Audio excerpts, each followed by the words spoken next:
Now soon my say, Christo dear, need a soon say, Cora. Be poor, need that so see you try to sew over fife. Then me or the sani, Radinia me up for me, sending a soul. Need a sue, in answer, need a sue, in answer, need a sue, sayo, need a sue, in answer, Nana Joa.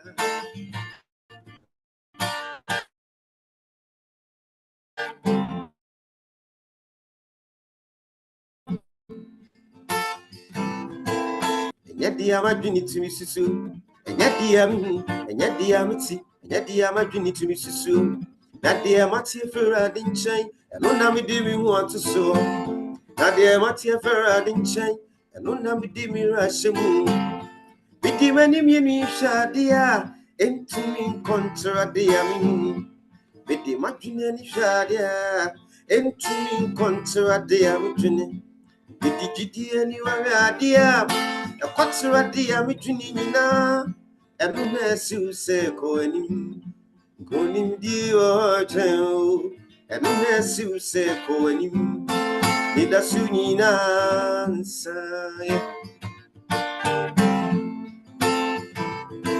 Need a su ma, one all desire. Need a su ma, one all Christo. Missu bebe mi hauni nechi, misse me crasse oe need a su. Sasasi dani butu, sasasi dani butu. Nase bipo bungu bomwa, nase brodu asiwa bampada. Kacho krase ni da son sayo. Thank you. Amen. Thank you very much, Rosette. So we'll have our sister Sandra Osei lead us in prayer as we begin our session today.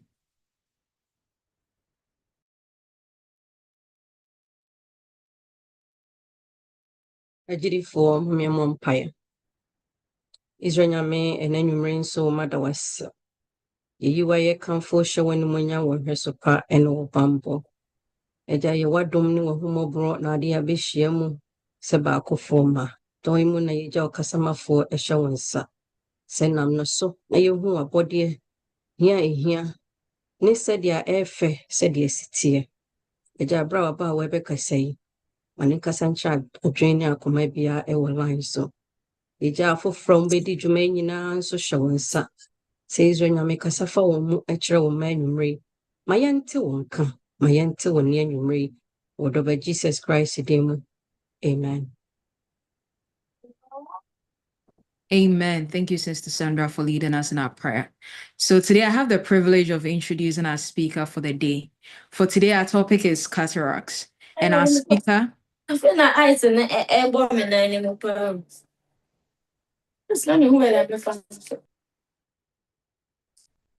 Today, our topic is cataract, and our speaker for the day is Dr. Julia Osei Donko. So Dr. Julia is a human biologist, a medical reviewer, and a physician with 10 plus years of experience working in various fields of medicine. Her expertise include clinical research, drug safety, general medicine, and different life support disciplines. She holds a Bachelor of Science in Human Biology and a Bachelor of Medicine/Bachelor of Surgery from the Kwame Nkrumah University of Science and Technology, Ghana, and a Master of Health in Biomedical Sciences from Quinnipiac University, Connecticut, USA. She has worked as a general medical practitioner with International SOS since 2014.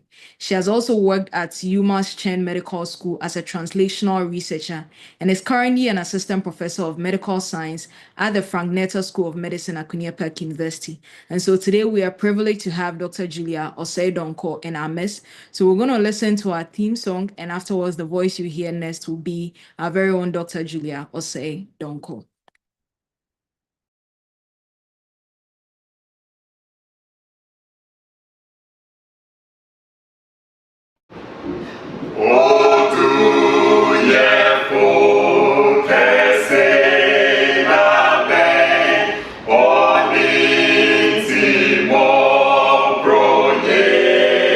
Yesu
Good evening, saints of God.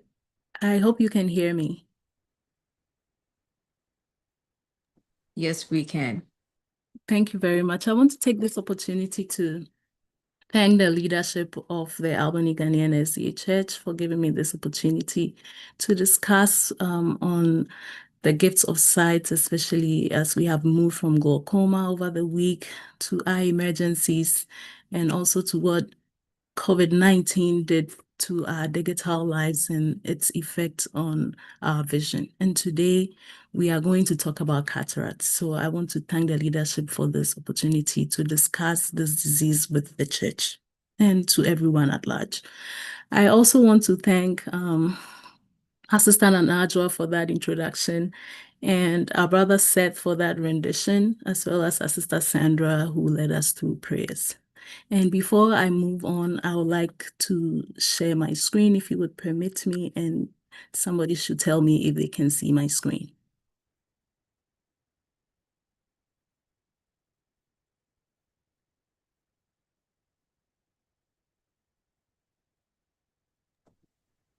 Yes, we can see your screen, but it's a little bit zoomed in. Zoomed out. Yeah. Let me work it out.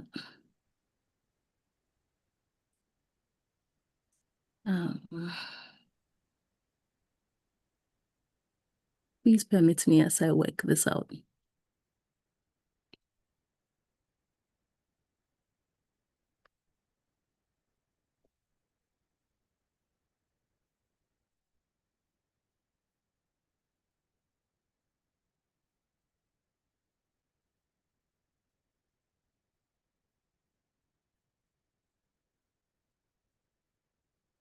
Can you see my screen? Yes, we can. Thank you. Please. Okay. So today we are going to talk about cataracts, and which is a very common condition which particularly affects older people. And the good news is that although cataracts can cause significant vision problems, it can also be treated by surgery. It is generally treatable. And my goal today is to explain what cataracts are and what puts us at risk of cataracts and what we can do to protect our eyes, and when we should actually go to see a doctor if we have symptoms that seem to be pointing to cataracts. So I'd like to begin with a verse in the Bible that we all know from Matthew 6:22, which says that the eye is the lamp of the body. And these words remind us of how important vision is in our daily lives, because it allows us to read scripture, to recognize our loved ones, to appreciate God's creation, and also to drive safely to work and go about our daily life duties and maintain our independence. So we will talk about how we can protect our vision as we age, because cataract is related very much to aging. So what is cataracts and where did this word come from? Before we talk about it, let's go and dive into something interesting about the word. The word cataract did not actually originate from an eye disease per se. So it comes from a Greek word called cataractis, which means a waterfall. So early physicians who looked into the back of the eye or looked in the eye of people with advanced cataracts saw that there's this whitish appearance behind the pupil, and they thought it looked like a waterfall or a curtain of water. And although the name has remained, our understanding of the disease has changed dramatically. And today we know that cataract is not a growth or it's not a film that covers the eye, but it's actually the clouding of the eye's natural lens. So to understand the cataracts, we first need to understand what the lens is. And this image shows the history of cataracts as it was named. It looks like a waterfall, but it is really not a covering on the eye. It is the lens that actually gets clouded, and that is the definition of a cataract. Now, most of us have used some type of a camera before, and cameras in the eyes naturally actually occur and they work hand in hand remarkably and in similar ways. The camera lens would focus light into it and form an image, and our eye also contains a lens whose job is to focus light precisely onto the retina, as we have seen from the anatomy of the eye. I think most of my colleagues have had this picture showing the anatomy of the eye, where you have the iris, the pupil in between, and light coming in, refracting through the lens and throwing the image onto the retina, which goes through the optic nerve into the brain to form an image. And in much the same way, a camera acts similarly. The camera also has an aperture, which is likened to the pupil, the opening, and then it has a lens that throws lights or images onto a sensor, and the sensor is likened to the retina. And then the processor in the camera is what produces images, and it is also likened to the brain. So actually, inadvertently, the eye is God's camera, so to say. It captures incoming light, converts it into signals that travel to the brain, and ultimately the image we see is created by the brain. So imagine that you try to take a photograph through a dirty, foggy lens on a camera. The camera itself may work perfectly, but the image will be blurry, and cataracts work exactly the same way. The retina or the optic nerve may be working very well. There's no glaucoma in the eye, or there's no retinal detachment. But if the lens is cloudy, then the image that reaches the back of the eye or the retina to form a clear image for you to see is lost. And this is what describes a cataract. So we will talk more about what the lens is. The lens is a transparent biconvex structure which is located behind the iris. You remember that the iris is what gives color to our eyes. We Black people have brown or black eyes. Most white people would have bluish or green eyes. And this pigmentation is given by the iris. And in between the irides or the two irises, you would have the opening called the pupil. Right behind that pupil sits this beautiful crystalline biconvex structure called the lens. The lens helps to focus light onto the retina so we can see images. And secondly, it changes shape, as my other colleagues have mentioned, for accommodation. So it helps for objects to be focused well at different distances. If we want to read a book closer to the eye, the lens is what accommodates so we can see close things, as well as when we want to view things from afar, the lens changes shape so we can focus objects from afar to see images clearly. And this process is called accommodation.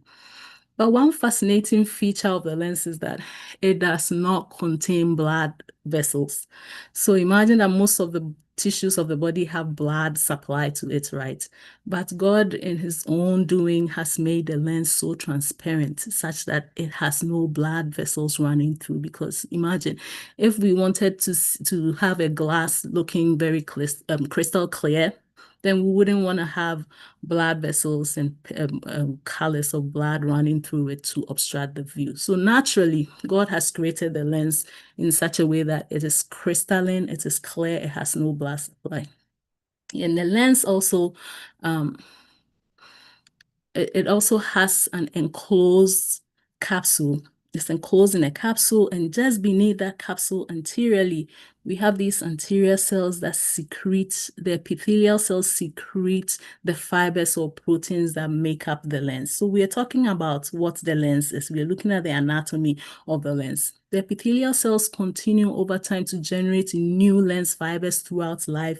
And as these new lens fibers are produced, they expand to the outside, and then the older fibers become compressed in the middle and form this nucleus center. So eventually the older fibers form the nucleus, and then the lifelong growth process plays an important role in age-related cataracts. So far, I've told you what a lens is.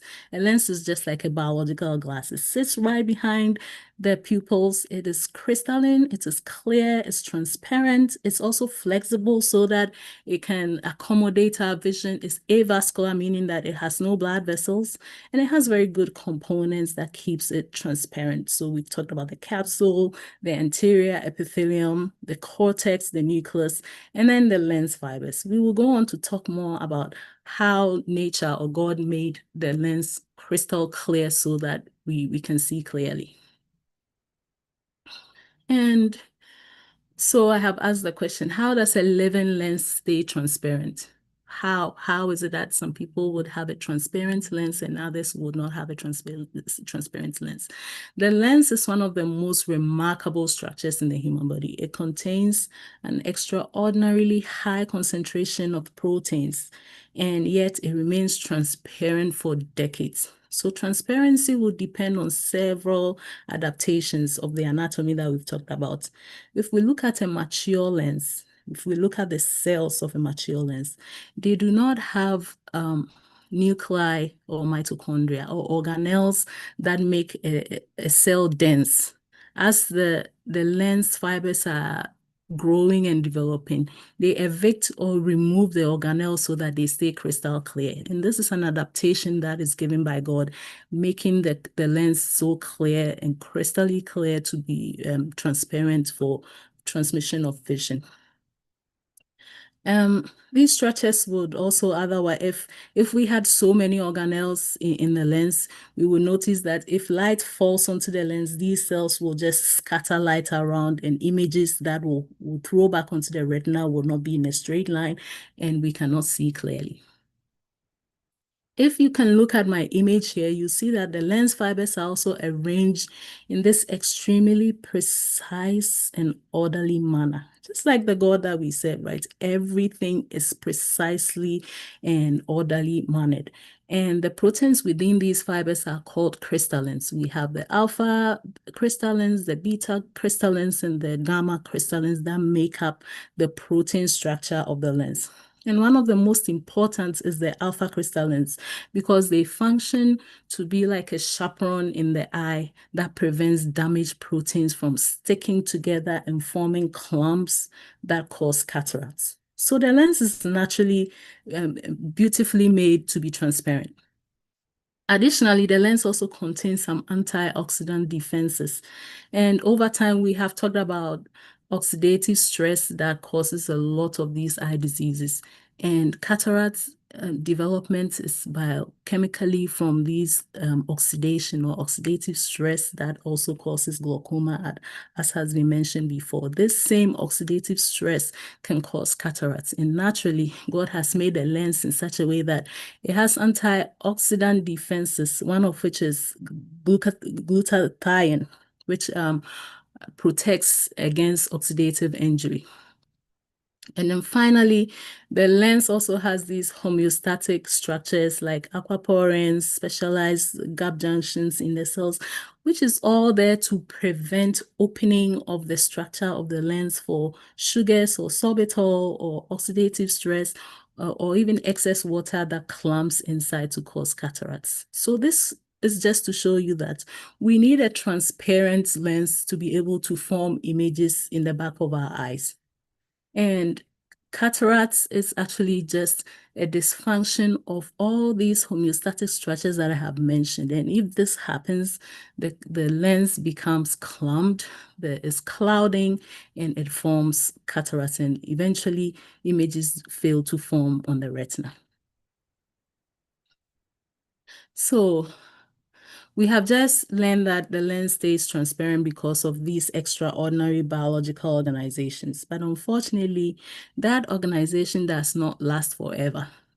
Throughout life, the lens is exposed to various forms of stress, as I've mentioned. The most common is aging. We can all never escape aging. As we age, we are all predisposed to cataracts. And we can understand that because an older person has had quite a number of years being exposed to UV radiations and other forms of destructive things that affect the eye. So aging is inevitable, and it is the #1 risk factor that causes cataracts. We've also mentioned ultraviolet light. From the sun, naturally, we have UVA and UVB. And just as when we are going out, we put on sunscreen, we also have to remember to screen our eyes so that we prevent it from being destroyed by UVA and UVB. That destroys the crystalline proteins in the lens and cause clouding or cataracts. So what other things would cause a lens to become cloudy or cause cataracts? We've seen diabetes being a big risk factor in all the diseases that we have mentioned, and cataracts is no exemption. In diabetes, especially in people whose blood sugar is poorly controlled, they have the blood sugars be converted to sorbitol and depositing in the lens and causing cataracts. Smoking is also no exemption, because smoking also causes this oxidative stress, and all these factors cause inflammation and cause cataracts.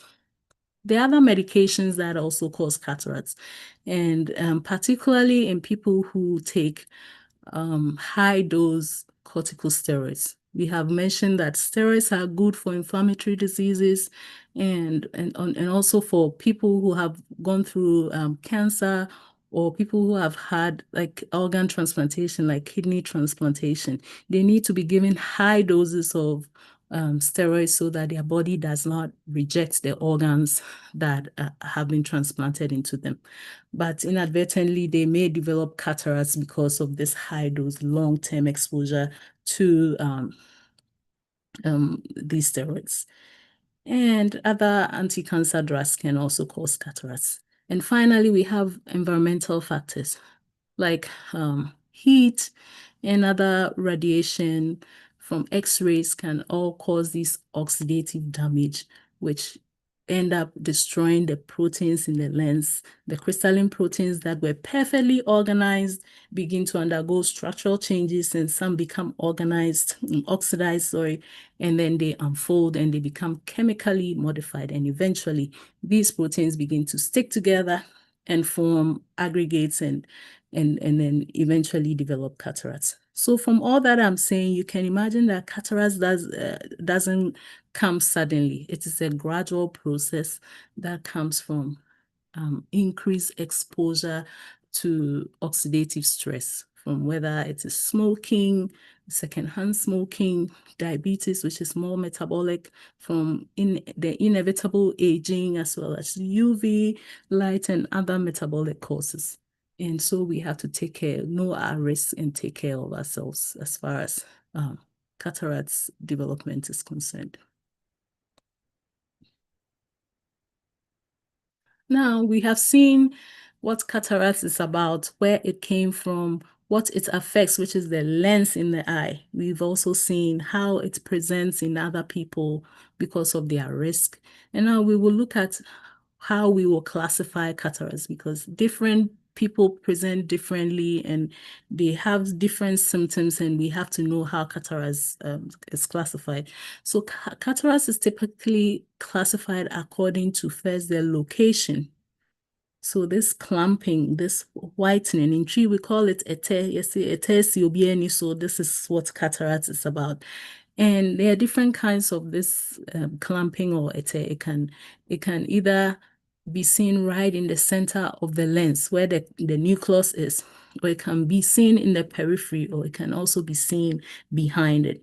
So we'll talk first of the nuclear cataracts. The nuclear cataracts on the picture here on my left, you see this clouding right in the middle, anteriorly on the eye.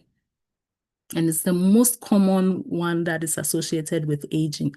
Then the lens nucleus will gradually become dense and become yellowish over time.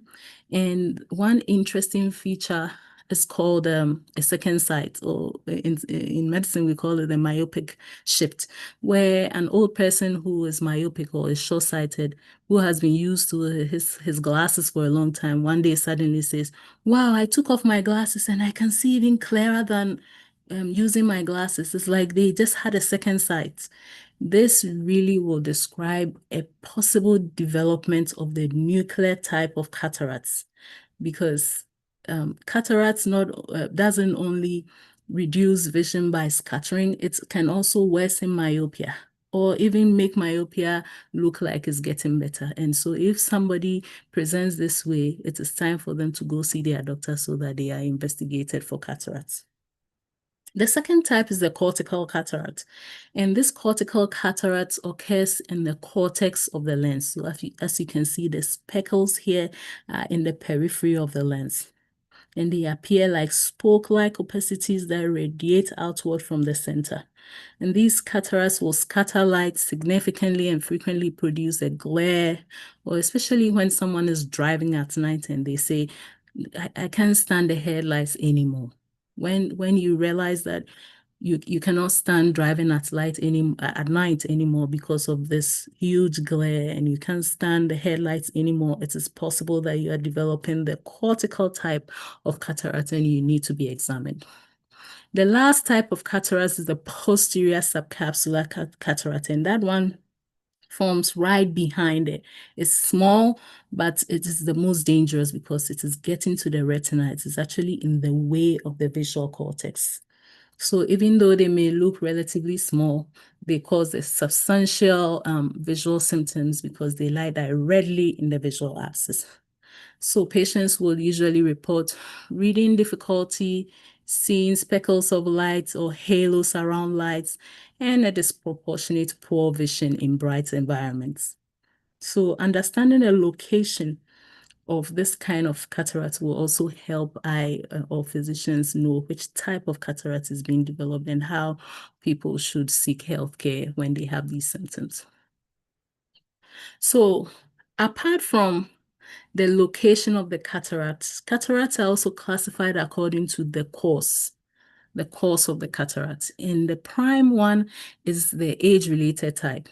The most common type is the age-related type, and I've mentioned that we cannot escape aging, so we are all predisposed to developing cataracts. In fact, in America, by the time everyone is 80 years old, half of us will have cataracts because of the time we have our lenses have been exposed to all the oxidative stress.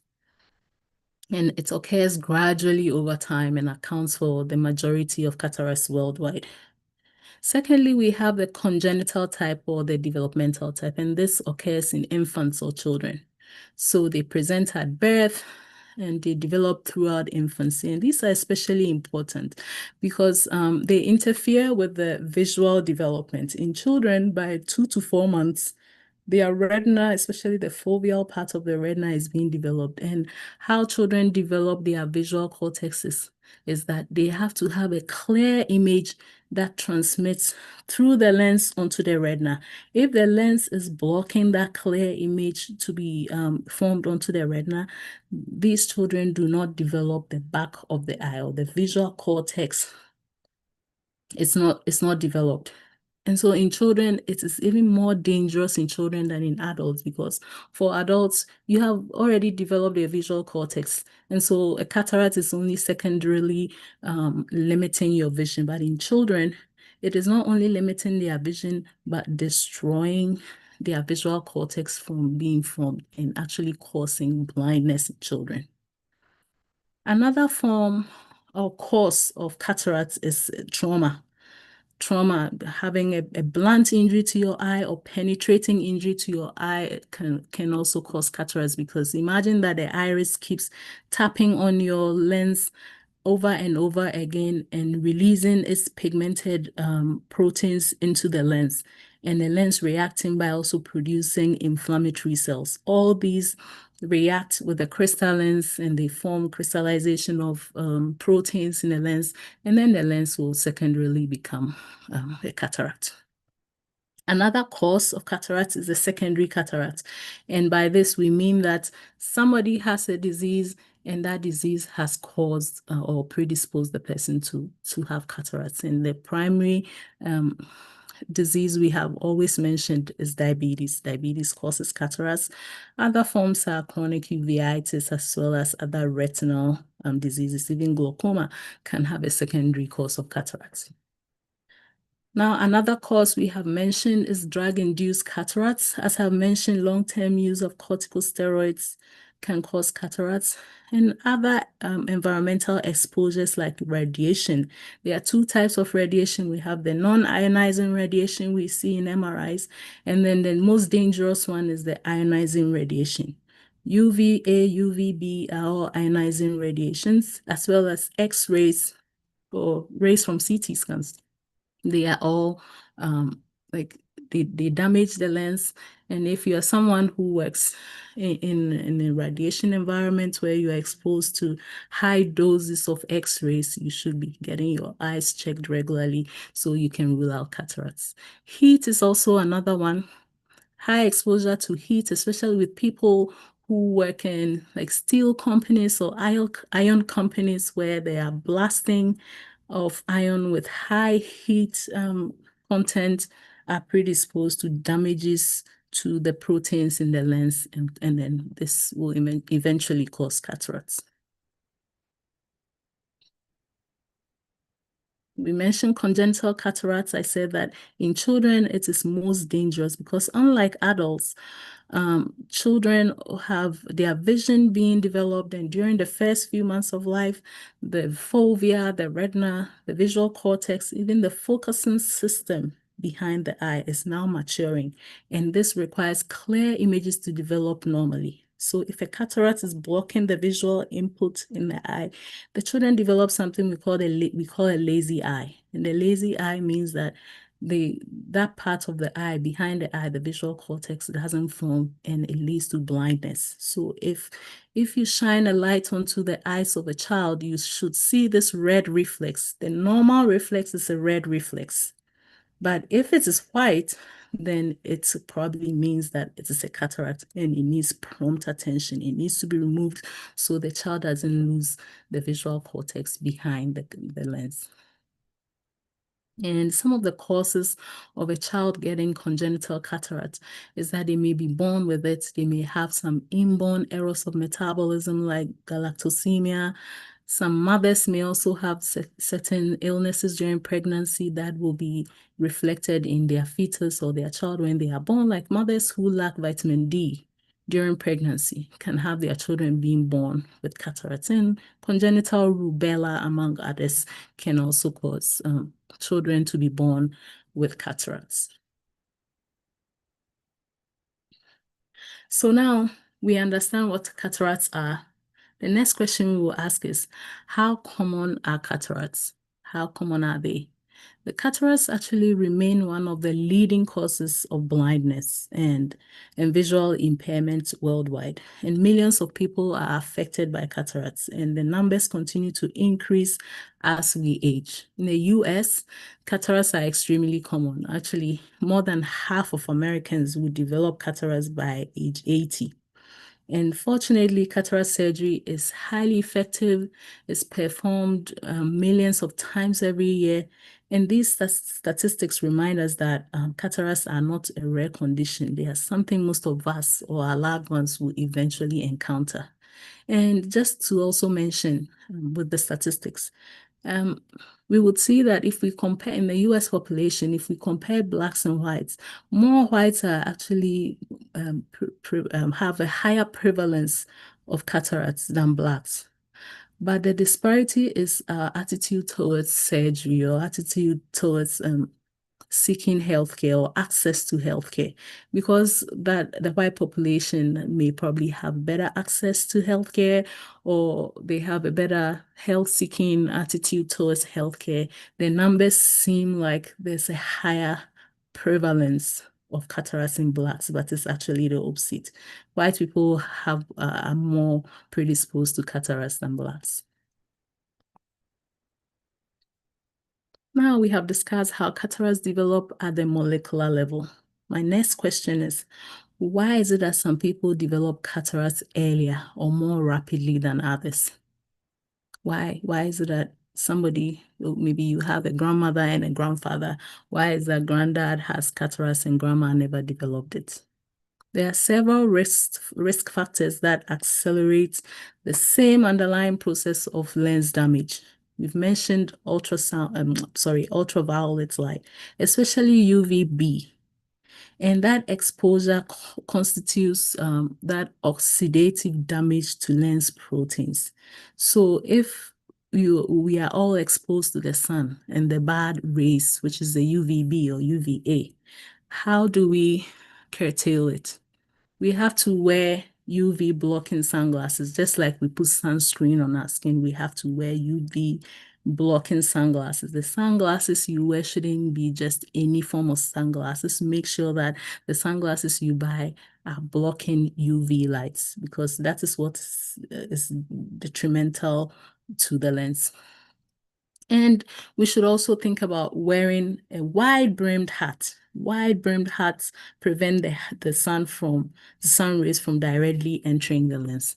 And I would mention that in people who live in more tropical areas, or people who like to go to the beach a lot, or even fishermen who are exposed to the sun on the surface of water, those people have a double dose of UV, because when they are on water, or when you are kayaking or vacationing in water, you have the sun rays hitting your eyes as well as hitting the surface of water, and that being reflected back into your eyes. So you get a double dose of sun rays going into your eyes, and UVB is destructive to the lens. And so such people should always wear a wide brim hat to prevent the sun rays from getting into the eyes, and consider wearing UV blocking sunglasses. Another group of people who develop cataracts faster is diabetics. We've mentioned diabetics, and we cannot mention diabetes enough. And it causes a metabolic stress on the lens. And so what do? We maintain a good glucose control. If you're diabetic, you check your blood sugars, you eat more fruits and vegetables, and exercise so that you burn off all that sugar, because the excess sugar will be turned into sorbitol, which deposits in the lens and causes cataracts. And also attend regular eye exams. As you check your blood sugars, as you eat well and you exercise, always make sure that you also do your annual regular eye checks, so that if cataract is forming, it can be caught early and treated promptly. Another group of people are those who smoke. Most of us don't smoke, but we are also secondhand smokers. And so we have to avoid smoking completely, because smoking is a high cause of increased oxidative stress to the lens. And lastly, I mentioned steroids. We mentioned that people who take steroids, people who have a chronic inflammation going on, are prescribed steroids. And such people should, for steroids, it actually causes that third type of cataracts, which is most dangerous amongst the three types, the posterior subcapsular cataracts. And such people should use their drugs under supervision. And if they have to increase their doses, they should consult their doctors. And since they may not be taking off steroids in a while, they need to have their eyes checked regularly. So what does a cataract feel like? If somebody has a cataract, how does it feel like? As I've mentioned, cataract develops gradually. It doesn't come suddenly. So you may not know, you may never know, because it may present in subtle ways, and it is only eye examinations that may tell. If you can see that whitening in your eye, it means that it has gone too far. And one of the most characteristic things about cataracts is that it changes often over time. It happens gradually. So someone may say, I don't even know when I developed this vision change. I just don't see as well as I used to. If you start feeling that your vision is not as good as you used to, it may be time for you to seek healthcare so your doctors can examine your eyes. Like night driving, if it becomes particularly difficult to drive at night and you cannot stand the glare of headlights, or even when colors become less vivid. For example, if you're an artist, you see artists who do a lot of colorful arts and they sell them. If you notice that most people who are artists suddenly begin to produce arts that are dark colored, or someone said, oh, this art is not as nice. He used to really draw nicely and his colors were really beautiful and colorful. Now I only see dark blue colors. That artist has to take charge of his eyes, because it is possible that he's developing cataracts, because cataracts affect color vision as well. Now, we will talk about what will happen if you ignore it. Someone will say, well, this cataract, well, I'm not blind. I'm not seeing well, but I'm not blind. What happens if I ignore it? A cataract doesn't necessarily mean that someone will suddenly become blind. More commonly, vision will gradually deteriorate, and the gradual nature of it does not mean that it is not harmless, because poor vision can affect your driving at night, your reading, your work, your recognizing of your loved ones, your safe mobility, and even your own independence will be affected if you are not seeing clearly. So don't assume that the worsening vision is simply because you are aging, because most people are culprits because they think that once you age, you shouldn't be seeing clearly. It shouldn't be so. Cataracts are treatable, and with the slightest feel of these symptoms, they need to be reported so that they are diagnosed. How do we diagnose cataracts? I would believe that over the course of the past 3 days, all my colleagues have mentioned the various forms of diagnosing, like glaucoma or all the other forms of diseases in the eye. And we mentioned visual acuity. We've mentioned slit lamp examination. We've mentioned dilating the eyes. All these need to go hand in hand, because cataracts doesn't only occur. Sometimes it just doesn't occur alone. It may occur with glaucoma. It may occur as a consequence of other diseases. So we cannot just look at the cataract or the clouding and say, oh, this person has cataracts and that's it. We need to go through the proper procedure of visual acuity examination, slit lamp examination to look at the anterior eye. We need to dilate the eye to look behind the lens to see if there's glaucoma or diabetic complications going on in the eye. And so not every vision problem is a cataract. Because vision problems go hand in hand, we will do all that you need to do to diagnose cataract and also possibly look at other forms of eye diseases behind the eye. So this question, can glasses cure cataracts? This is one of the most common questions, and sometimes changing your glasses can help when cataracts is mild. But glasses do not remove the cloudy lens.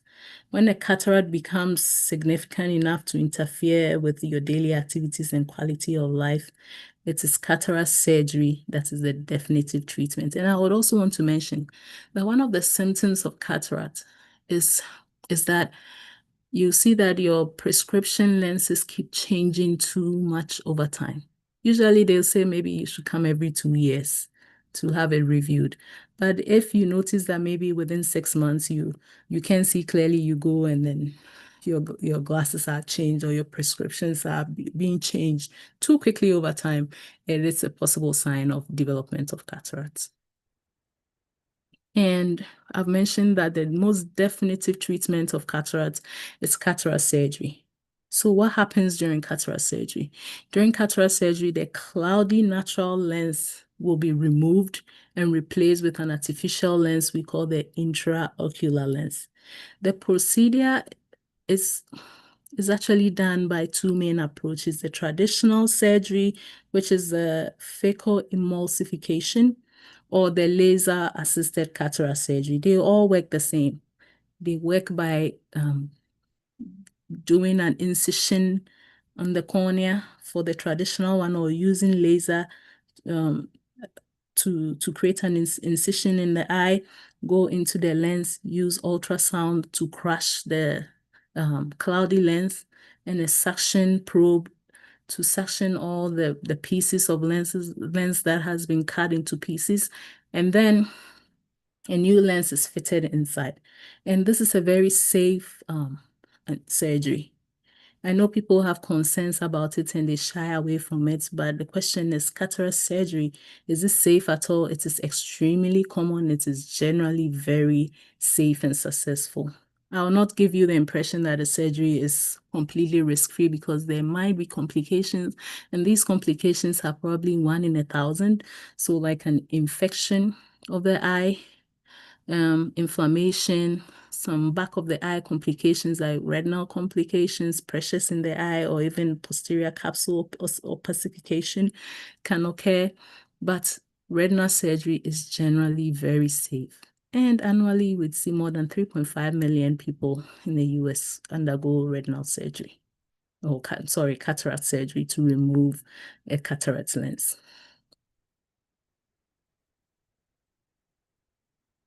So what can one expect after doing a cataract surgery? If you look at this image, this is how somebody used to see a flower when he had cataracts, and when the lens was removed and replaced with a clear plastic one, this is how clearly they would see. Many people see substantial improvement in their vision and vision-related quality of life. They can better see colors, they are able to read, they have improved visual activities, brighter colors, and they have greater independence after surgery. One thing I would also want to say is that I want everybody to remember that cataract typically develops gradually. And so if somebody has sudden eye pain or sudden redness of the eye, sudden loss of vision, the fact that these symptoms are so sudden with sudden flashes of light, it might be a telling that it may or may not be cataract, and there might be other eye emergencies that may be occurring. And so the attitude towards seeking healthcare for cataracts may be slow because we think it's gradual. But if you have any other symptoms like severe eye pain, severe headaches, severe itching or reddening of the eye, it is a prompt sign that you should seek healthcare. So what are some myths around cataracts? Let's clear up a few common misconceptions. There are some products that are marketed online that claim to reverse or dissolve cataracts. And at this time, there's no proven eye drop or a supplement that can dissolve an eye-related cataract. I know that some pharmaceutical companies have produced certain chemicals like lanosterol and others that have undergone phase 1 or phase 2. I think the highest I've seen is phase 2 trials, but the FDA has not approved any chemical or any eye drop that dissolves cataracts. So don't let anybody deceive you that if you put this drop on your eye, it will dissolve your cataract and the lens will be clear. A transparent lens, once it loses its transparency, it needs to be taken out so a new one will be put in. So let's look at some of the myths and look at the facts. So cataract is a film growing over my eye, but actually a cataract is a clouding of the natural lens. And only very old people get cataracts. Is that true? No. Risk increases with age, but cataracts can occur earlier, anytime. Depending on what dosage of oxidative stress you have received in your lens, you may develop cataracts earlier. And we have also seen newborns or even infants developing cataracts. So cataract is not only for the aged, it's for everyone. And another myth is that glasses cure cataracts. Glasses may help the vision, but they cannot remove a cloudy lens. So glasses do not cure cataracts. I know people are evasive when you mention surgery, so they'll say, oh, I'll wear my glasses and I'll be fine. Or I'll take these drops and the cataracts will dissolve. No, cataracts need to be replaced with surgery. And I've mentioned, do eye drops dissolve cataracts? There's no proven medication that can dissolve cataracts. Another one is cataracts mean permanent blindness, and cataracts-related vision loss is generally treatable. So if you have cataracts and it is causing blindness, it can be treated. Cataracts is treatable. And another one is slow vision changes don't need attention. But actually, gradual vision changes still deserve an eye examination. So the fact that cataract occurs slowly doesn't mean that it doesn't need attention. The slower it is, the better, but then The more you do your eye examinations, the better you are at catching them at the right time so they can be treated. So, is your vision worth protecting? Our eyes allow us to read, to recognize our loved ones, to drive to work, to walk safely, and to even enjoy the world the Lord has given us. Our vision is worth protecting. If your vision is changing, please don't simply assume that because you are getting older, your eyes have to give or you have to lose your sight because you are aging. Get it checked, and if it is cataract, it is treatable. Thankfully, science has advanced, and laser surgeries are even more expensive, but they are quicker and they have less complications. So if you didn't learn anything at all today, I want you to remember these 5 E's. That examine your eyes, protect them, take care of your overall health, don't smoke or avoid secondary smoking or secondhand smoking, and seek care when your vision changes. Cataracts are common, but cataract-related vision loss is treatable. Don't forget to take your vitamins or eat more fruits and vegetables. The eye really loves vitamin A, but vitamin C is also a very good antioxidant. So you see, always remember to eat the rainbow, and whatever you are eating should be colorful. Have the rainbow colors in your food. And if you do that, you will have all the vitamin A, vitamin E, vitamin C, as well as zinc, which is also a very good micronutrient for eye antioxidant formation. And you'll find zinc also in nuts. And remember to seek early health care, early eye care, and consistent eye care. So far, I would say that taking care of the gift of the eyesight is what we should all be entreated to do. We will take a cue from James 1:17. Every good and perfect gift is from above. The Lord has given us a crystal clear, a crystalline biological glass, which is called a lens. And I will liken it to diamonds or gold or silver. It is a good and a perfect gift from above, and I would entreat all of us to take care of it so that we keep it crystal clear so we do not lose our sight. I will thank you for our attention and invite any misconceptions or questions so that I can answer. Thank you very much. Thank you very much, Dr. Julia. So now the floor is open. If you have any question, you can unmute and say it. But if you prefer to type, you can also put it in the chat and we'll read it and Doctor will give us an answer to it.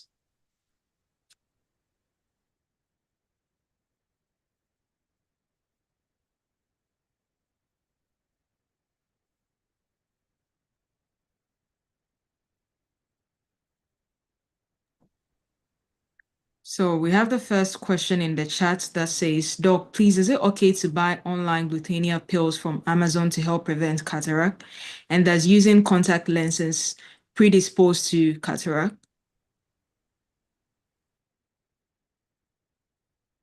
Well, thank you for the question.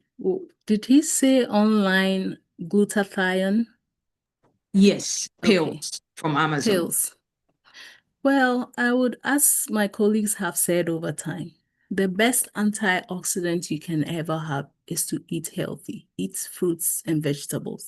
If you cannot do that, you can take some supplements, but make sure that the supplements you are buying are FDA approved, they are authentic, they do not have other heavy metals, because what we have seen over time is that people are buying good supplements, but those supplements are not approved. They come from all over the world, especially on Amazon. I'm not here to disqualify Amazon, but I will tell you that if the supplement is heavily made with other ions, like even iron or selenium, and the content is too high, you end up damaging your organs, even though you went out to look for an antioxidant. So the best is that make sure you check if that product is FDA approved, and if it is, I will take it.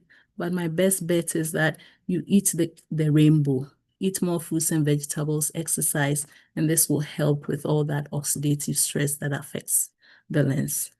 I'll thank you for that. For the second question, you asked about contact lenses causing cataracts. Contact lenses usually are associated with more of an inflammation of the cornea because we put it on top of it. The lens sits behind the cornea, behind the pupils.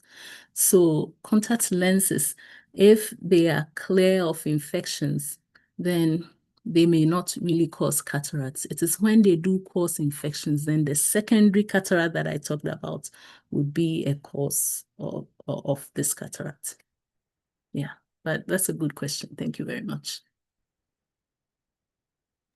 Thank you. Any more question?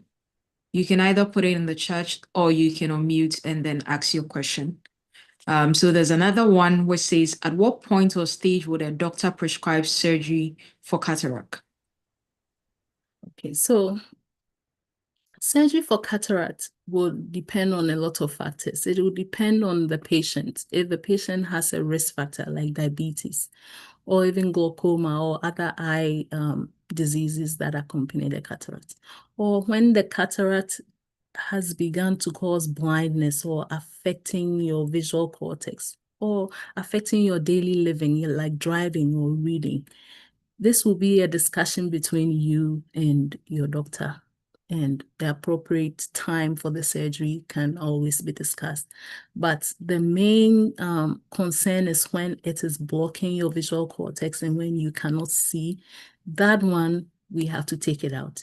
If it is only beginning and it's not affecting you that much, constant examinations and discussions, as well as the person himself with other comorbidities, will determine when the doctor will decide to do the surgery and if the surgery is even safe, because there are people who come with maybe heart conditions, other brain conditions, and even though the vision is being blocked, we have to take care of other secondary matters before we deal with the cataracts.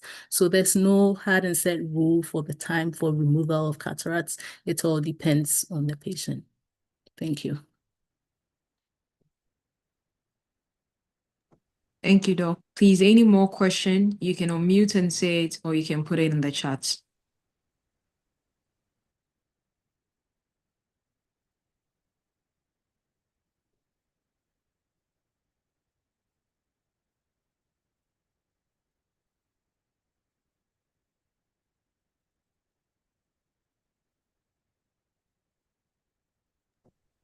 So there's another question that says, at what point should I consider surgery? I was told by someone, a friend, to wait until it is ripped. Can you say that again? I'm sorry, I didn't hear the question. At what point should I consider surgery? I was told by someone, a friend, to wait until it is ripe. Okay, that's a good question. Well, I would say that the best way is to set up a consultation with the eye doctor, for the eye doctor to do a general examination of your eye, to see if there are any other problems with especially behind your eye, to see if there are other secondary causes of this cataracts. Once all these are ruled out, and as I've said, there are no eye drops that would dissolve the cataracts. And sometimes it actually depends on the type of cataracts. We mentioned 3 different types of cataracts, right? We mentioned the nuclear cataracts, which is in the center. We mentioned the cortical one, which radiates from the periphery. And we mentioned the posterior subcapsular cataracts, which is more in the posterior side that affects this, that is most dangerous, and it affects your visual cortex. So in consultation with your eye doctor, you will determine what cataract are you presenting with, how bad is it affecting your vision, and how is it going to even affect your posterior visual cortex, and how are all other comorbidities affecting you? Are you diabetic? Are you hypertensive? Is your blood sugar well controlled? Should we control it better before we do the surgery? All these will need to be in consultation with your eye doctor, and then they will give you the best time to do the surgery.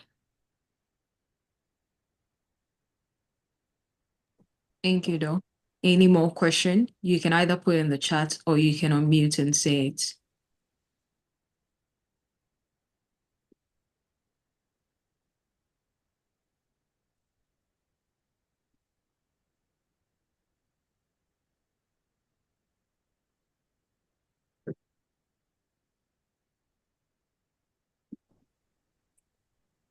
if am I to believe there's no more question for Doc? My question is, I've heard time and time again. Oh, thank you very much, Doc, for the presentation. Thank you to all the listeners. I've heard time and time again that herbal medicine is a great approach or a great antidote for, or can be a great antidote for cataracts. What can you say about this, please? Well, Mr. Samuel, thanks so much, Ray. Thank you so much for your question. And I didn't mention herbal medicine in my presentation, and I'm very happy that you have mentioned this in your question. Now, herbal medicines are very good, and they present with a lot of herbs that some have been tested to contain a lot of antioxidants, and some we do not know how their mechanism of action are. Most medicines are made from herbs, and I really like herbs, but for herbal medicines that we do not know how they work, I cannot speak to them. But what I would say is that most of these herbs are seen to contain a lot of high-dose antioxidants, which help in preventing the destruction of the crystalline proteins in the eyes. So herbal medication will help with antioxidation and improve the progression of cataracts. But once cataracts is formed, there's nothing that can dissolve the lens that has become crystallized. The only definitive treatment is surgery. So I would say that herbal medication may help with the progression of the disease, but once it is affected, the definitive treatment will be cataract surgery. I hope that answers your question. Thank you.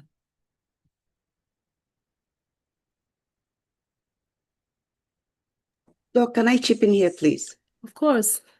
Thank you.